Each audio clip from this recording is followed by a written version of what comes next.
Hello दोस्तों, once again a very welcome back to the new video and in this video we are going to discuss about physics result।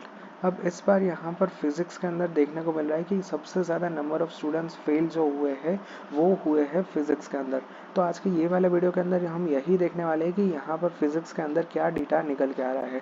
तो अगर सबसे पहले हम बात करें तो फिजिक्स के अंदर 18,690 नंबर ऑफ स्टूडेंट्स फेल हुए हैं इस साल के लिए, ठीक है।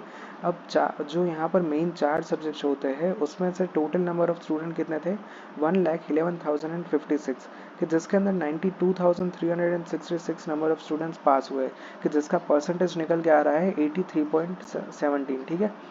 अगर हम मैथ्स की बात करें तो मैथ्स के अंदर 2000 से ज़्यादा स्टूडेंट्स फेल हुए हैं। केमिस्ट्री के अंदर 14,890 स्टूडेंट्स फेल हुए हैं और बायोलॉजी में 530 नंबर ऑफ स्टूडेंट्स फेल हुए हैं, यहाँ पर आप देख सकते हो। ગુજરાતી અને હિન્દી બંને પ્રથમ ભાષા તેમજ દ્વિતીય ભાષાના વિષયોનું 100% પરિણામ રહ્યું છે। કમ્પ્યુટરમાં 409, इसके अलावा कॉम्प्यूटરમાં 2112 અને અંગ્રેજી પ્રથમ ભાષામાં 198 તથા દ્વિતીય ભાષામાં 4344 વિદ્યાર્થીઓ નાપાસ થયા છે। હવે यहाँ पर તમામ વિષયોના નાપાસ માટે બીજી વારના જૂનના અંતમાં બોર્ડ પરીક્ષા થનાર છે।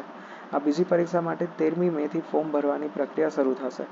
આ વર્ષે એક વિષયમાં 2,979, બે વિષયમાં 7,772, ત્રણ વિષયમાં 5,638 અને ચાર વિષયમાં 2,368, જ્યારે पांच विषयમાં 648 विद्यार्थियों नापास થયા છે।